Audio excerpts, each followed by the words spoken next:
Hi, I'm Dr. Boyce Watkins from yourblackworld.com, and I woke up this morning in Chicago in a downtown hotel, and I was reflecting on life.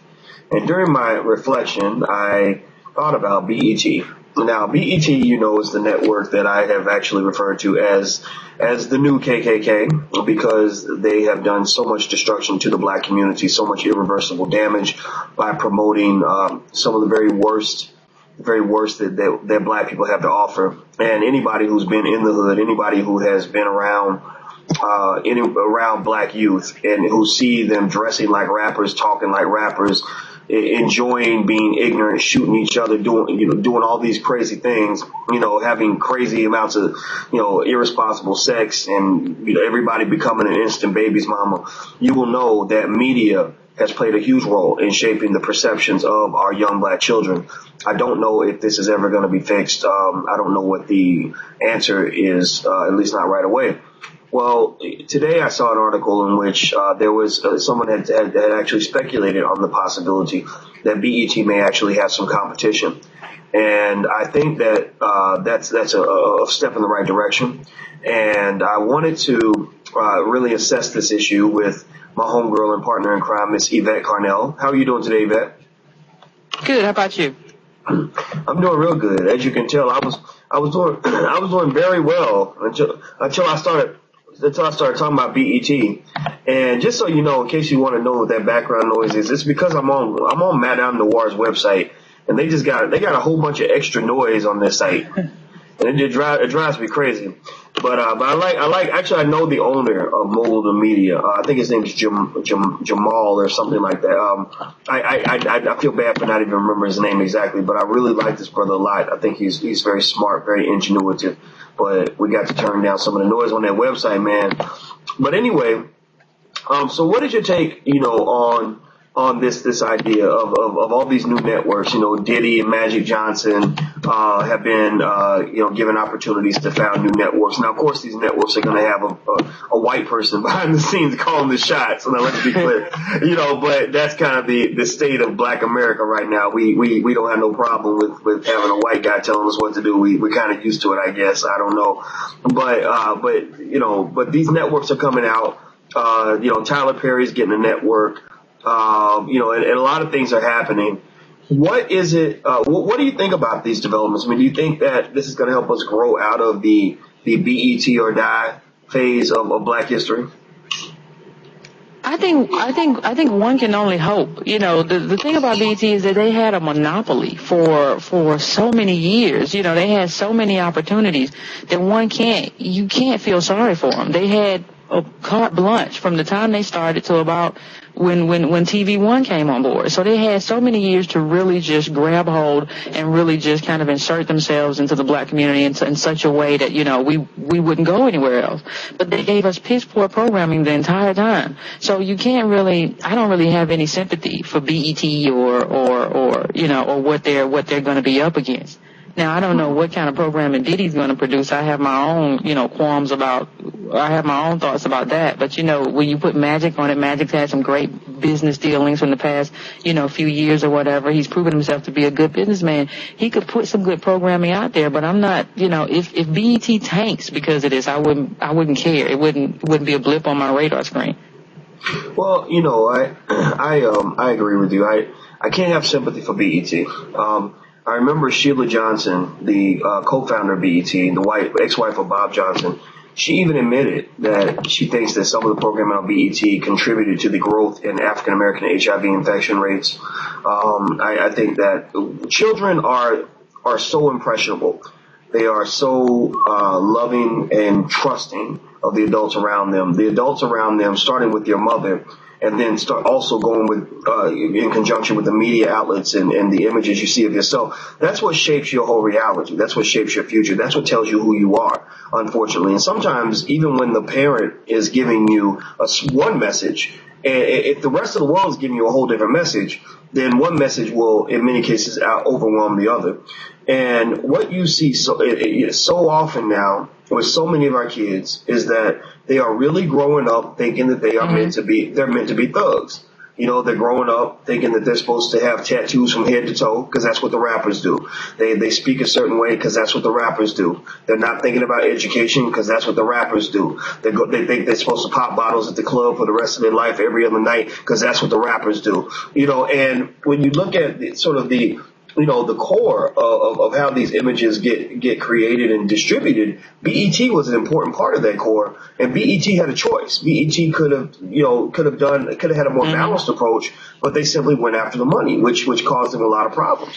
What is your take in terms of, do you agree? Do you think that BET has had the kind of cultural effect that I've described, or do you think it's something less or something more or about the same? I think it's about the same. BET, people don't realize. People talk about sex and music and sex and rappers and all that stuff. People don't realize that BET set in place that race to the bottom. Like, that race to the bottom was set in place partly by BET. BET are the ones who started, playing the music videos, looping these, kind of sexually, salacious videos back to back to back. BET are they're the ones who came up with BET Uncut, which was basically porn, in music videos after midnight. So when you talk about the role of sex in hip hop, you have to think about the role that BET played. And so the next guy had to outdo the next guy. Did you see this BET Uncut video? Well, I have to outdo that because people are really tuning into this, and I have to make it even sexier, even grimier video. So when you think about the role BET played, if you have to say what role overall did this network play, in the evolution of black people, it's a net negative. It's a net negative. Yeah, they threw out a few shows and they had few little talk shows. But when you think about the opportunity they had, when you think about the amount of black people who were hungry to be on TV and had something to share, who were never given an opportunity, these are people who would have worked for, a small salary, even when BET first started with a shoestring salary. They would have worked there and put their all in there. When you think of the people that would come out of HBCUs and other colleges, black hungry people, and BET was just looping this nonsense so that they could maximize profit. I don't think you can really fathom the impact of that on this generation. And it's just awful when you think about it, the impact that they've had on black youth. There's nothing redeeming about it. They really just phoned it in. When you think about a company that just didn't really care about their brand, that only cared about doing what they could do to maximize profit, they just phoned it in. If it's nasty, grimy, put it on TV. We don't really care about real programming. We're not going to be inventive. We're not going to be innovative. We're just going to throw some stuff out there that these young people are liking on Sunday. We'll throw out some preachers, and black people will come and flock to it, and we'll make money. That's all it was. Yeah, I agree with you. And what's so interesting is that I don't think you can get away from what Deborah Lee is trying to do. Deborah Lee is the CEO of BET now, even though she doesn't call the shots. We know Viacom calls the shots. BET is not a black-owned network. It's barely black entertainment television. It's white entertainment television that's designed for black people, or based on what they think black people want to see. But you have to appreciate what Deborah Lee is trying to do. She is trying to convert the network into something that is a little more family oriented and not as disastrous as what it has been in the past. But it's almost like BET is almost like that parent who abuses you as a child, sexually, physically, and mentally, verbally, everything else. And then when they get old, they try to make amends, and you just can't forgive.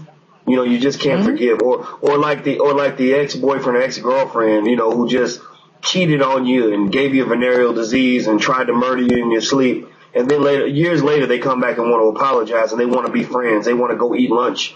And you're like, I don't want to eat lunch with you because I want to kick you in the ass.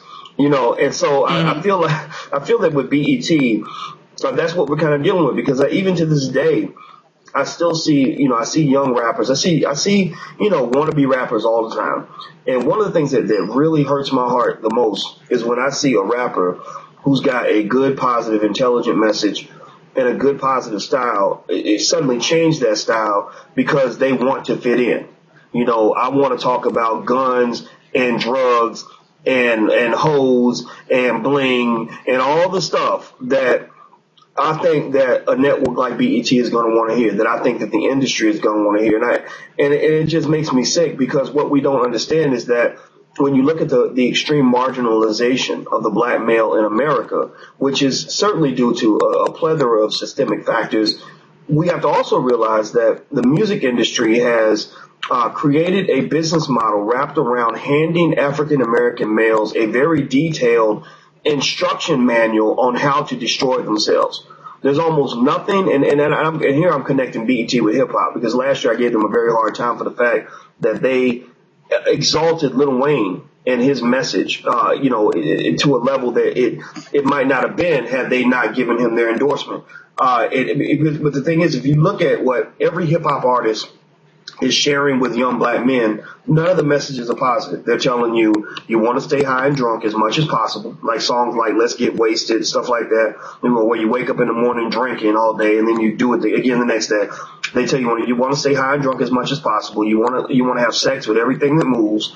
You want to carry a gun and kill other black men. You want to remain ignorant. Going to prison is a good thing. And if you get any money, you want to waste your money on a bunch of crap, Air Jordans and all kinds of other stupid stuff. That's what our kids are absorbing. So when you walk outside and you see that brother on the corner really living that reality that has been fed to him through media, it almost makes you want to throw up. It makes you so angry. So I don't forgive BET. I'm sorry, I can't forgive. And I really hope these other networks do something different.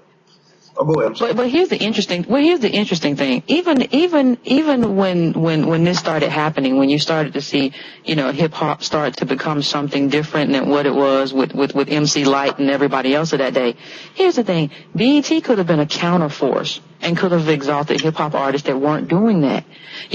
People don't really think about or underestimate the positive impact that BET could have had they gone down a different road. They could have been a counterforce to that whole sort of thing. And, they could have been put in, the Lupe Fiascos or, the Low Keys or the Mos Def. They could have been promoting that type of hip hop. That's what they could have done. That's not what they did. What they did was say, well, if this is what some kids like, we're going to promote the hell out of it if it makes us money. And we could have went down a whole different road because they had the biggest venue for black media. We weren't getting a lot of play on other TV. We had a show here, a show there, but we weren't getting a lot of play there. People were really watching BET, and they could have done good, and they didn't. And they missed that opportunity, and I don't think you can ever go back from that. You can't take me back to the guy, well, we were a growing business. No. We have a history in this country, and we should be anchored in that, that African American history, that tradition. And BET wasn't a part of that tradition. That just glorifies everything bad. It's just, it's just gregarious and just, it's very, the tradition that they set in place for black America was very much based on a white American tradition. And that kind of mutated, that to me, that kind of mutated who we were, that mutated our history, and it says, hey, go and do this stuff. This where you have too much, where you eat too much, where you drink too much.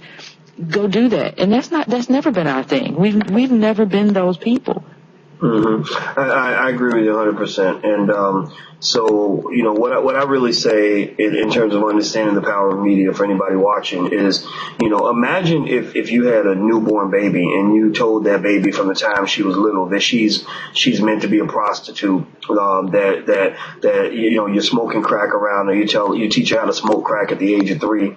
You never teach her how to read. You've destroyed that child's future before she ever has a chance to even make a decision on what her future is going to be. And I think that unfortunately with media, with BET, when you have so many of our children absorbing those images, which are in complete contrast to what maybe their parents are telling them, right? Because the kids don't listen to their parents. You're pretty much destroying the futures of millions of kids, millions of black kids before they have a chance to make a decision. So by the time people like you and I get to those kids when they're 17, 18, 20 years old, they're already gone. They're already looking at somebody like me like, what the hell's wrong with you? You're acting white because you're speaking articulately. You're acting white because you talk about managing and saving your money. You're acting white because you're talking about peace instead of violence. You're acting white because you don't drink and use drugs and want to get bent and twisted at the club and find as many shorties as you can to have sex with. So, that really bothers me because it really, as you mentioned, it has really morphed what it means to be black in America. So that's not forgivable. I hope these other networks provide legitimate competition. I think that simply having a diversity of programming options will be good for black America. So we'll see how it all turns out. So thank you very much, Yvette. I really appreciate your time. No problem. And thank you all for checking us out at yourblackworld.com. Until we meet again, please stay strong, be blessed, and be educated. We are gone. Peace.